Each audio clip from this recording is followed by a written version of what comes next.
Sir ওই সময় যখন আইনটা আপনারা করলেন কি বিষয় মাথায় রেখেছিলেন, মুখ্যমন্ত্রী কি বলেছিলেন? এবার মুখ্যমন্ত্রী কথা যে আমরা কাকে অনগ্রসর বলবো, কত মুসলমান এই ওবিসি এ এন্ড বি এর মধ্যে আছে আর কত হিন্দু এ এন্ড বি এর মধ্যে আছে, আপনি আগে হিসাব করেন। সেটা কি কোর্ট হিসাব করেছেন? সন্দেশখালী ওখানকার একজন বিধায়ক, তার টাইটেলটা কি? মাহাতো তো এসটি না। ওখানে যিনি বিধায়ক আছেন তিনি কি করে তাহলে বিধায়ক হন?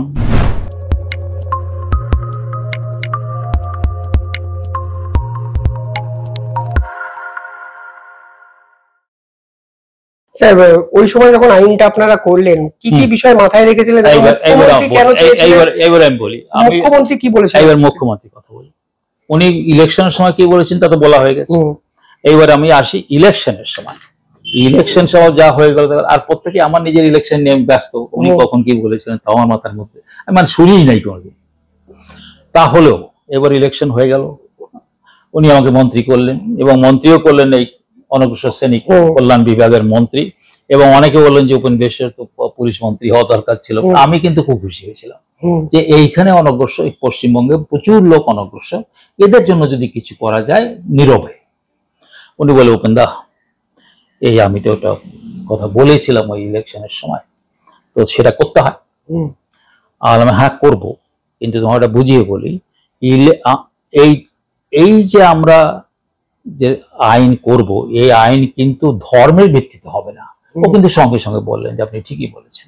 আর দেখো এমনিতেই তোমার মানে ধর্মের মানে সাধারণ মানুষকে নিতে হবে যে কারা ব্যাকওয়ার্ড, কারা অনগ্রসর, তাহলে মানে মানে এমনিতেই অনেক মুসলমানরাও আসবে, আবার যারা গরিব হিন্দু তারাও আসবে। অতএব ওই মুসলমানদের যেরকম করবো, যেরকম বুদ্ধবর্ষে বলছে এটা চলবে না, এটা আমি করতেও পারবো না, এটা বেআইনি কাজ হয়ে যাবে, মানে বেআইনি মানে সংবিধান বিরোধী হয়ে যাবে। সেটাও কিন্তু কোনো সে মানে অসন্তুষ্ট হলেন না, শুধু বললেন এটা তাড়াতাড়ি করে। মানে মমতা ব্যানার্জিতে একটু জানেন যে হড়বড় করার একটু অভ্যেস আছে, জলদিবাজিতে করে। আমি কি করলাম, আমি দেখলাম যে যখনই দেখা হয় কথা বলে, উপেন্দা কত দূরে গেল। তখন আমি চিফ সেক্রেটারিকে দেখলাম। আমার দেখেন আপনিও আইএএস অফিসার, আমিও এক সময় আইপিএস অফিসার ছিলাম। আমরা জানেন যে রাজনীতিওয়ালারা তো একটু চাপ দেয়ই আমাদের, ঘটনাচক্রে আমি এখন মন্ত্রী।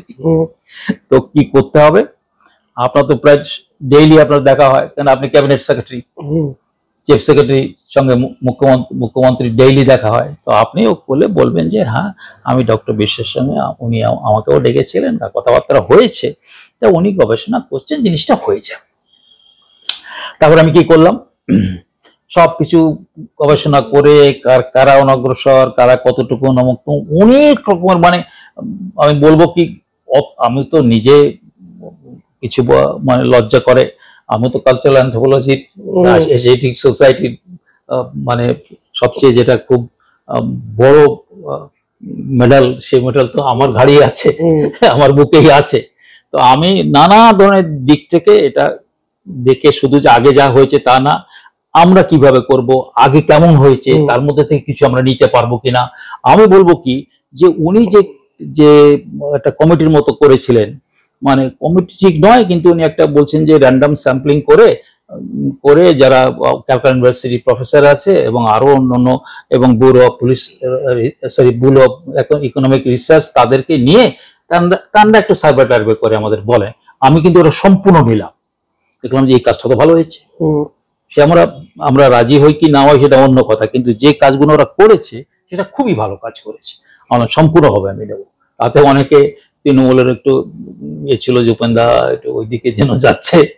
দেখো ভাই, এখানেও চলবে না, একটা সরকার চলে গেছে আর একটা সরকার এসছে, তারা যদি আমি দেখি ভালো কাজ যেটা করেছে সে কাজটা তোমাকে নিতে হবে। এইবার আমি বলি, এইখানে অনেকেই কিন্তু আমি দেখছি যে কথাবার্তা অনেকে বলছেন একটু যেন লুজ হয়ে যাচ্ছে। সেই লুজ কথাটা আমি একটু ঠিক করি, যে আমরা কাকে অনগ্রসর বলবো, এইটা নিয়ে আমরা আমাদের যে পশ্চিমবঙ্গ সরকারের যে কালচারাল রিসার্চ ইনস্টিটিউট আছে, যাকে বলা হয় সিআরআই, কাকুরগাছিতে সেই কালচারাল রিসার্চ ইনস্টিটিউট, সেইখানে হচ্ছে সব অ্যানথ্রোপোলজিস্ট আছে। তো সেইখানে কি হচ্ছে, এবং ওই যে বললাম যে সার্ভেটা ওরা করে গেছে, সেইটাকে নির্ভর করে সেটাকে আরো ফিনিশ করা। এইবার আমি আপনাকে কোথায় সেটা গ্রাফটা কোথায় আছে আমি একটু দেখাতে চাই।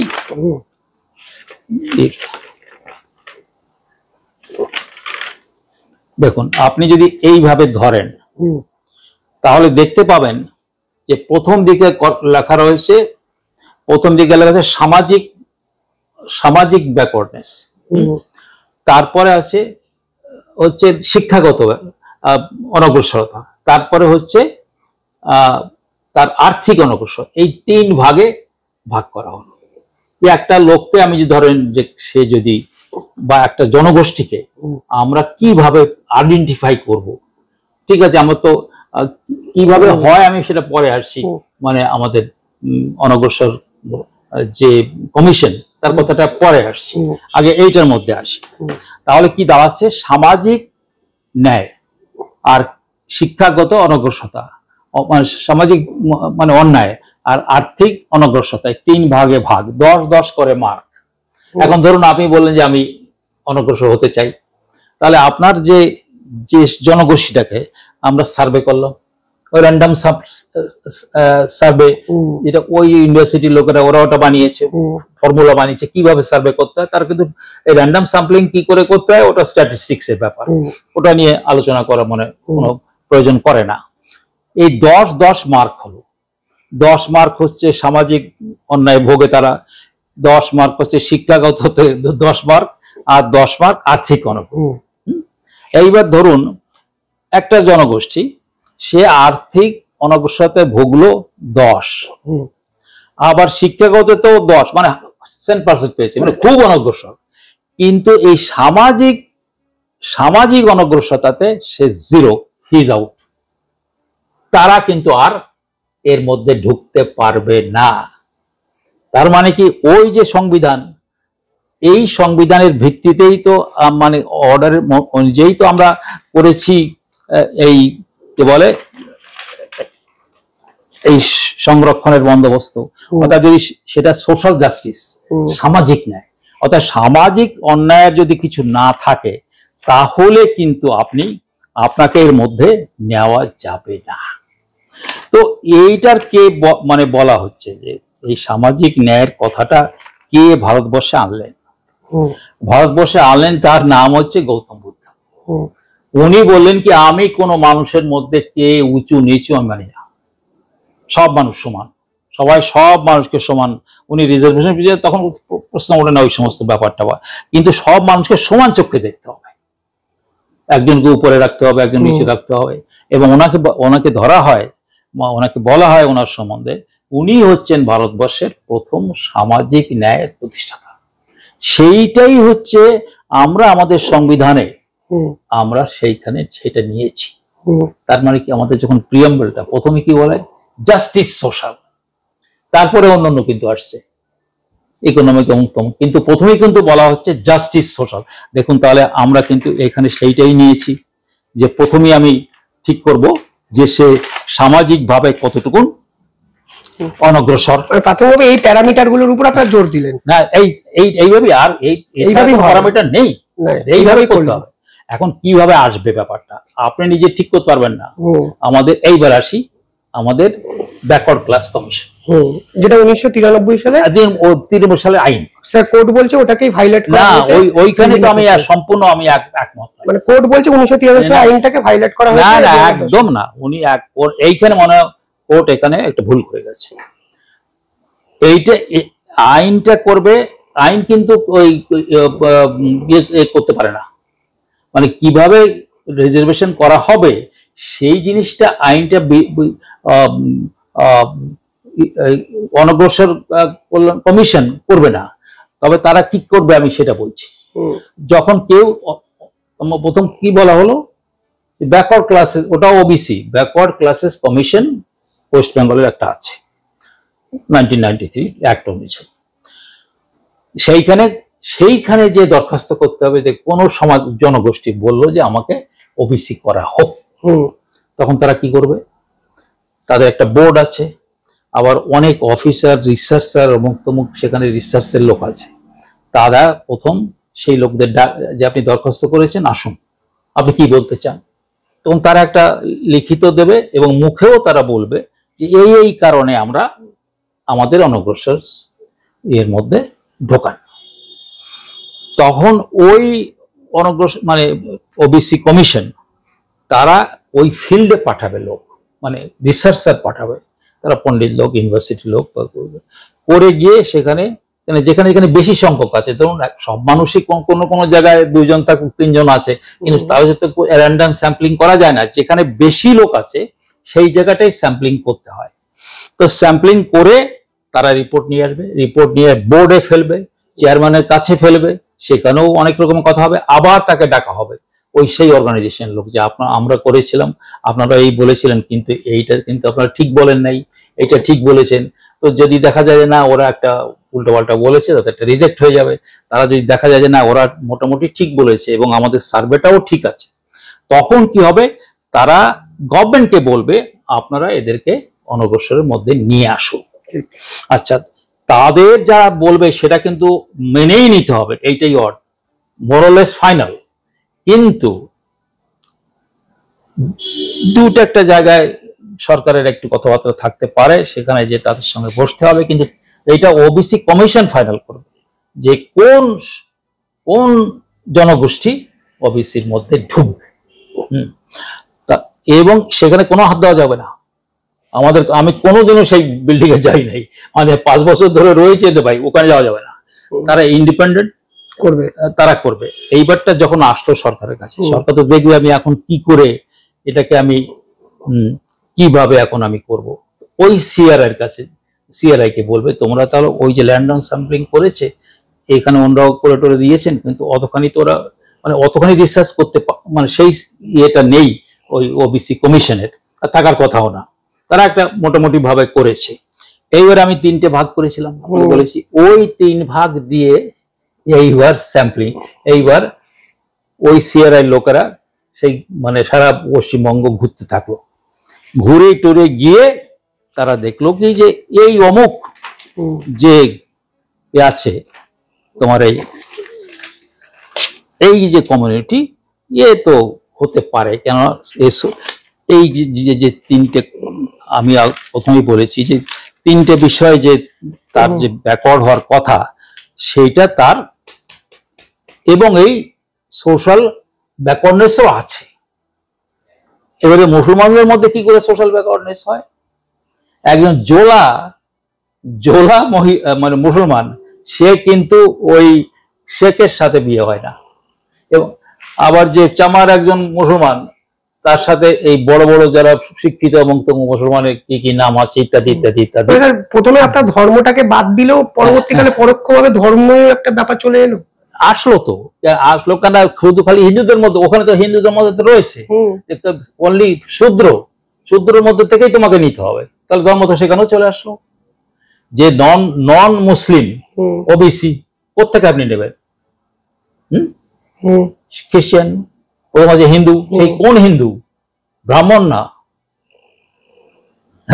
না কায়স্থ না, মানে আমার পশ্চিমবঙ্গের কথা বলছি, এখানে কোনো রাজপুত আর বদ্যি না, সেখানে নিয়ে আসতে হবে শূদ্র যারা, শূদ্র যারা কি ম্যাক্সিমাম স্যার মুসলমানই না, এই শূদ্র মুসলমান না, এটা হিন্দু, হিন্দুর কথা বলছি, মুসলমানের কথা কেন আসবে, তাহলে সেখানেও ওই ব্যাপারটা হিন্দু মানে একটু তো রিলিজিয়নের কাজ তো আসছে, কিন্তু হ্যাঁ সে যদি অনগ্রসর না হয় তাহলে নিতে পারবো না, মানে সে আপনি ওই কমিউনিটি ধরে নিয়ে হয়ে গেল, টোটাল কমিউনিটি আপনি ধরেন একটা গলা একটা কথা বলছি যাই নাম হোক, তো তাদেরকে ঠিক হয়ে গেল যে এরা অনগ্রসর হয় না, তাহলে এখানে অনগ্রসর হিসেবে সে ছাপ হলো, সেখানে তার আর কোনো রিলিজিয়ন থাকলো, মানে এইটা আপনারা 100% নিখুঁতভাবে করার চেষ্টা করেছেন? হ্যাঁ, নিখুঁতভাবে চেষ্টা করেছি।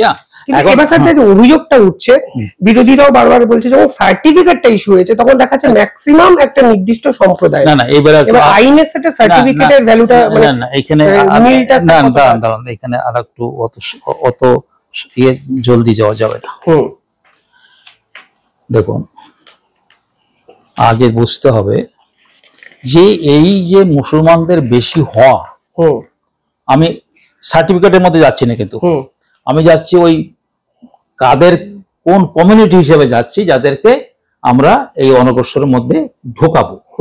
তো এখানে আমাদের কিন্তু মানে কোন মুখ খোলা, মানে আমাদের সম্পূর্ণ আমরা জানি না কাদের মধ্যে হবে। এইবার যদি আমরা ধরি যে যারা বেশি ব্যাকওয়ার্ডের মধ্যে, এই যে যারা নন যারা হচ্ছে নন এসসি এসটি, নন এসসি এসটি যারা যে সমস্ত লোক, তাহলে কারা পড়বে নন এসসি এসটি দিয়ে বাদ দিলে? এক মুসলমান হবে, রাইট। আর হচ্ছে ওই শূদ্র কারা হবে, বা কেউ খ্রিস্টান হতে পারে, কেউ বুদ্ধিস্ট হতে পারে, তারা হবে। তো তাহলে ওই গ্রুপ থেকে আপনি যদি নেন, তাহলে বাই ডিফল্ট কারা সবচেয়ে বেশি অনগ্রসর হবে, তাই বলেন? কারা হবে? এবং শুধু বেশি না, কারা, মানে সংখ্যা বলছি না, তারা তারা তারা সংখ্যা শুধু না, ধরুন আমার এত লোক অনগ্রসর, আর বেশি অনগ্রসর একটা অন্য জিনিস, সেই সংখ্যার মধ্যে একজনের বেশি অনগ্রসর, সেটা কারা পড়বে বাই ডিফল্ট? এইটা ভালো করে বুঝতে হবে। আপনারা শুধু বলছেন যে মুসলমানদের খাতির করা হয়েছে, কিন্তু ঘটনার চক্রে দেখা যাচ্ছে এসসি এসটি বাদে যদি অনগ্রসর শ্রেণীর লোকদের ধরা হয়, তাহলে তাদের মধ্যে সবচেয়ে বেশি অনগ্রসর হচ্ছে মুসলমান। তাহলে বাই ডিফল্ট সাইন্টিফিক্যালি, স্ট্যাটিস্টিক্যালি তাদেরকে আপনি সার্টিফিকেটই দেন, অথবা সেই গ্রুপের লোক, হ্যাঁ, যেরকম আবদাল বলে একটা মুসলমান কমিউনিটি, সে কিন্তু মুসলমান। এমনকি বৌদ্ধ বলেও একটা মুসলিম কমিউনিটি আছে, সেটা বৌদ্ধ হচ্ছে। বাসনি বলে একটা আছে, বেলদার আছে, এরকম করে এমনকি বিশ্বাস, মুসলিম বিশ্বাসও আছে, হাজাম, এরা কিন্তু সবই নিচু সম্প্রদায়ের মুসলমান, এবং তারা সবচেয়ে ব্যাকওয়ার্ড। তাহলে এই সংখ্যা এদেরকে গ্রুপ এতে ফেলান, মানে যারা বেশি ব্যাকওয়ার্ড তাদের গ্রুপ এতে, সেটা এতে, এবং যারা একটু কম ব্যাকওয়ার্ড তারা বিতে যাবে। এখানে কিন্তু ইয়ে হচ্ছে না, মানে জাতি হিসাবে হচ্ছে না, কিন্তু বাই ডিফল্ট হয়ে যাচ্ছে। মানে বাস্তব যেটা আছে, সেই বাস্তবে দেখা যাচ্ছে কি, যে মুসলমান সম্প্রদায়ের লোকেরা বেশি অনগ্রসর, এসসি এসটি বাদে, কিন্তু এসসি এসটি ধরা হচ্ছে না। এবং এইটা হচ্ছে কিন্তু এইভাবে করা হলো। এখন আপনি ধরেন দিতে যাচ্ছেন, তেমনি কি হবে এখন? এইবার যখন আমি সার্টিফিকেট যখন নিতে আসবে, তখন এই লোকগুলো, এই সম্প্রদায়গুলোই আসবে সার্টিফিকেট দিতে, তাহলে বাই ডিফল্ট কিন্তু ওখানে বেশি হয়ে যাবে, হবে কিনা? এটা আপনি অঙ্কের মধ্যে যাচ্ছি ভাই, যদি আমি অঙ্কে খুব খারাপ ছিলাম, কিন্তু স্ট্যাটিস্টিক্যাল ব্যাপার আছে রে ভাই, এটা বললে হবে না, সোশ্যাল ইকোনমিক্স এর ব্যাপার। তো তাহলে কি দাঁড়াচ্ছে, এখানে বলা হচ্ছে যে কেন এ বি করা হলো?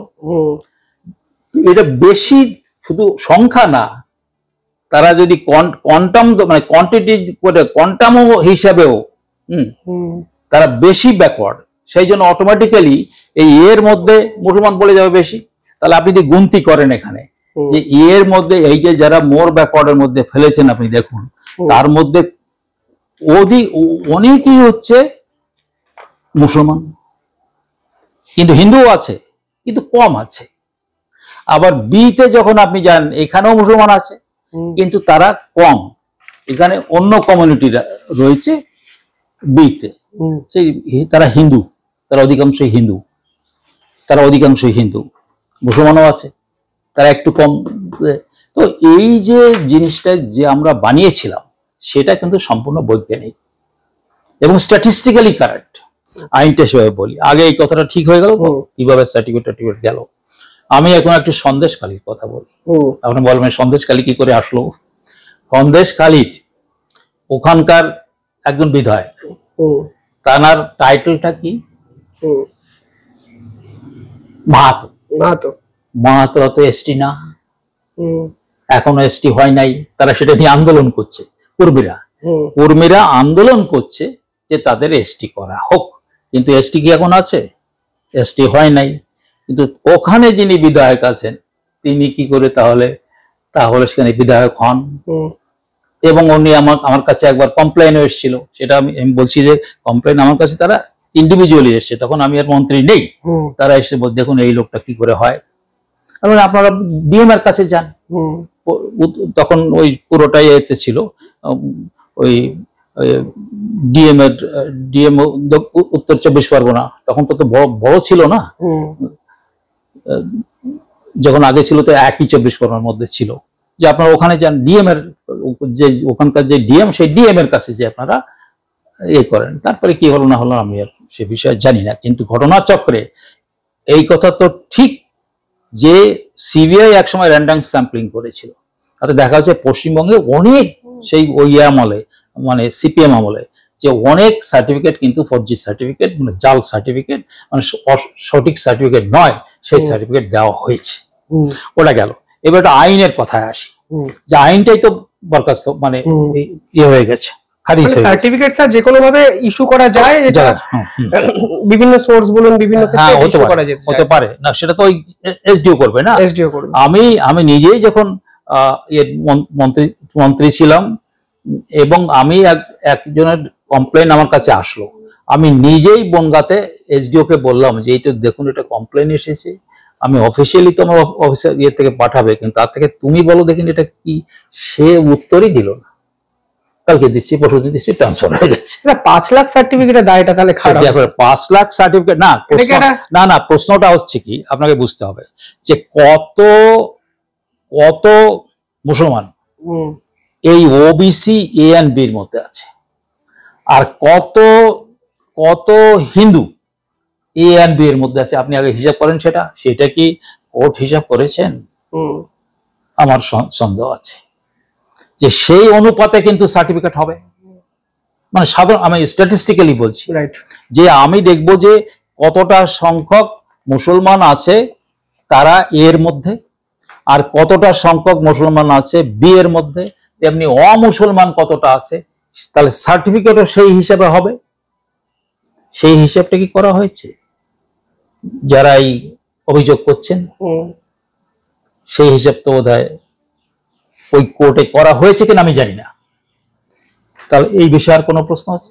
তাহলে এবারে আমি আইনটা কিভাবে করেছি, আমি আগেই বললাম যে তারা দিচ্ছে যে আইন করুন, আইন করুন, তো আইনটা কিভাবে করতে হয় সেটা আমি অতি মানে বলছি কি, যে এটা যদি আপনাদের সাধারণ সবাই দেখুন, এই আমাদের সংবিধানে এবং আমাদের এই যারা সাধারণ মানুষ, তাদের যদি আপনি না বোঝাতে পারেন তাহলে কিন্তু অধিকাংশ মানুষই জিনিসটা বুঝলো না। আপনার পণ্ডিতরা কতজন বুঝলেন, আপনার এই ইউটিউবে কজন পণ্ডিত দেখলো বুঝলো, তাতে কিন্তু এই বঙ্গের কোনো কাজ, পশ্চিমবঙ্গের বেশি কিছু কাজ হবে না। এইবার হলো কি নিয়ম, কি এই সংরক্ষণ আইন কিভাবে, সংরক্ষণ আইনটা হয়েছিল কিভাবে এবং তার কিভাবে হয়, প্রথমে কিভাবে হয় বলছি, তখন আমি সেই হিসেবে করেছি বললেই হয়ে যাচ্ছে কিভাবে হয়। এইবারে যখন উনি বললেন যে এটা করতে হবে, আমরা ঠিকঠাক করে রিসার্চ করে টোরে, মানে বারবার করে আমি সংবিধান পড়ে যাচ্ছি, এবং আমাদের একজন অ্যাডভোকেট যিনি আমাদের ডিপার্টমেন্টে আসেন মহিলা, তিনি খুব ভালো কাজ করবেন, উনি আমার কাছে নিয়ে আসলেন, স্যার এই আর্টিকেলে বলছে, এই বলছে। তারপরে আমি কনভিন্সড হয়ে গেলাম যে হ্যাঁ একটা আইন হতে পারে। তো আইনের প্রস্তাব করলাম, এবং আইনের প্রস্তাব করলে প্রথম যাবে ল ডিপার্টমেন্টে, তারা বলবে হ্যাঁ, তারপরে আরো অন্য ডিপার্টমেন্টে যাবে, তারপরে সংবিধানের একটা সেল আছে, সেটা হচ্ছে মানে সেই সংবিধানের সেলে যাবে, তারা দেখবে সংবিধান ঠিক মতো মানা হয়েছে কিনা, তারা হ্যাঁ বলবে। এইবার হ্যাঁ বলার পরে তারপরে রাউন্ডে যাবে হচ্ছে সিএম এর কাছে। সিএম, এখানে কে সিএম কোনো নাম করছি না, ঘটনাচক্রে সিএম তখন মমতা ব্যানার্জি, কিন্তু আমি বলছি সিস্টেমটা কি, সিএম এর কাছে যাবে, সিএম অফিস, সিএমও যেরকম পিএমও আছে, তখন CMO chief ministers office, chief minister office মানে এটা দেখে শুনে ওই ইয়েদের দেখে যে আইনের ডিপার্টমেন্ট তাকে ডেকে ডেকে সবকিছু করে উনিও ওখানে সিল দিলেন যে হ্যাঁ করা যায়। এবার ফিরে আসলো কোথায়, আমার কাছে আবার ফিরে আসবে। এইবার আমি কি আবার সেটাকে ঠিক মতো করে বানিয়ে, কেন ওখানে তো অনেক কমেন্ট থাকবে, একজন হয়তো একটা ডিপার্টমেন্টে কমেন্ট করেছে, সেগুলোকে ঠিকঠাক করে দিয়ে পাঠাতে হবে সিএমওর কাছে। সিএমওর কাছে কে দেখবে, চিফ সেক্রেটারি কেন দেখবে? সে হচ্ছে ক্যাবিনেট সেক্রেটারি। সেটা গেল ক্যাবিনেট সেক্রেটারিতে আরো তো ওই যেদিন ক্যাবিনেটে বসবে সেটা তো খালি এইটা বিষয়টা না, আরো অন্যান্য বিষয় যাবে। তিনি একটা মানে সবার কিছু বানিয়ে রাখলেন, তারপর তিনি বলবেন যে এটা এখন, এটা এখন, এটা এখন। তারপরে কি হলো, ওখানে সবাই এটাকে পাশ করালো, হয়ে গেল সেখানে। এরপরে কি কর্তব্য? আমি দেখেছি ওখানে বলা হচ্ছে যে এর কাছে যেতে হবে, আমাদের বিধায়ক কোথায়, কোথায় যাব আমরা যাব এইবার যদি আমাকে ওইখানে কাজ আমাদের শেষ হয়ে গেল, তারপরে কিন্তু কাজ হবে কোথায়? তারপরে যেখানে আইন পাশ হয়, বিধানসভা। তাহলে বিধানসভায় আমাকে যেতে হবে। বিধানসভায়, আচ্ছা ওই সময় তখন আমাকে বলেছিল, যেদিন আমরা করি ওই ক্যাবিনেটে দিয়ে এলো উপেন্দা, যেদিন আপনি বিধানসভায় বিল, তখন কিন্তু আইন না, তখনকার নাম কিন্তু সেটা বিল বলা হবে, বিল। তখন বললো যে বিলটা যখন আপনি বিধানসভায় করবেন, হাজির করাবেন, তখন আমাকে আগের থেকে 1 সপ্তাহ আগে আমাকে বলবেন, আমি থাকবো ওই দিন, আমি উপস্থিত থাকবো। তো আমি বিধানসভায় করলাম। আমি বলবো কি, নিয়ম হচ্ছে কি, বিধানসভায় যখনই আপনি প্লেস করলেন, তার পারমিশন নিতে, মানে এই কাছ থেকে স্পিকারের কাছ থেকে হয়ে গেল। তখন আমি উত্থাপন করলাম। তখন প্রথম যারা বক্তৃতা করবে তারা হচ্ছে অপোজিশনের লোক, তারা সব বললেন। তারপরে যারা এই দিকের লোক তারা বললেন। তারপরে শেষে বলবে হচ্ছে মন্ত্রী সব কোশ্চেনের অ্যান্সার দিলেন। আমি বলবো কি, 2-1 জনের সামান্য একটু এদিক সেদিকে একটু দুটো একটা পয়েন্টের ছিল, কিন্তু অলমোস্ট বলতে পারো 99% সব বিধায়ক বললে যেটা খুব ভালো আইন হতে যাচ্ছে। আর এই প্রসঙ্গে বলি, বুদ্ধ ভট্টাচার্যের সঙ্গে সময়ে কোনো আইন ছিল না, পরিষ্কারভাবে বলতে চাই। একটা আইন ওনারা মানে বিল করে, সেই বিল পাঠিয়েছিলেন গভর্নরের কাছে নিয়ম অনুযায়ী। গভর্নর সেখানে কোনো কিছু বলেননি এবং তার কোনো সেটা ফিরে আসেনি, তার মানে সেটা ফেল করে গেছে। তার মানে বুদ্ধ ভট্টাচার্য যা কিছু করে গেছে সেটা হচ্ছে অ্যাডমিনিস্ট্রেটিভ অর্ডারে করে গেছে, আমি কিন্তু তার মধ্যে নাই। কিন্তু কিছু কিছু অ্যাডমিনিস্ট্রেটিভ অর্ডার না দিয়ে পারা যায় না, মানে যখন আপনি মন্ত্রী থাকবেন, কেননা ওই একটা মানে গভর্নমেন্ট চলে গেছে আর একটা গভর্নমেন্ট আসছে বলেই আপনি বলবেন যে এগুলো আমি আর কিছু দেখবো না, ফাইলটা তো হয় না। যাই হোক, আমরা এখানে পাশ করালাম সেখানে। তারপরে গেল গভর্নরের কাছে, গভর্নরও প্রায় 2 মাসের মতো হাতে রাখলেন। তিনি অনেক কিছু দেখে শুনে, সব রকমের আইন টাইন দেখে শুনে উনি পাশ করে দিলেন। তারপরে কি হবে? তারপরে গেজেট করতে হবে। গেজেট করে হচ্ছে আপনার আইনটা হয়ে গেল। এই হচ্ছে সেই গেজেট। সেই গেজেট কবে হলো? মানডে। কিন্তু কোথায় হতে হতে কোথায় চলে গেছে দেখুন। যদিও এই অ্যাক্টটা হচ্ছে 2012, ওয়েস্ট বেঙ্গল অ্যাক্ট, এত অ্যাক্ট 2012, কিন্তু কোন দিন গেজেট হলো সেটা হচ্ছে মার্চ 25, 2013। মানে এত দেরি হয়ে গেল। কিন্তু আইনটা কিন্তু 2012 সালের আইন, ঠিক আছে? তাহলে এইভাবে সম্পূর্ণ আইন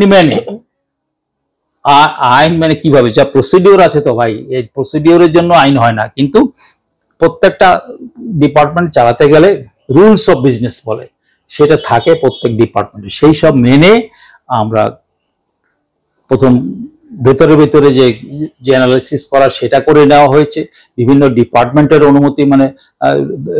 অনুমতি নেওয়া হয়েছে। যদি কোনো কোশ্চেন থাকে, অনেক সময় দেখা যায় কি যে লয়ের কোশ্চেন থাকে যে আপনার এই জায়গাটা কিন্তু ঠিক হয় নাই, আপনি আবার করেন। সবকিছু নিয়ম মেনে আইনটা পাস করা হয়েছে।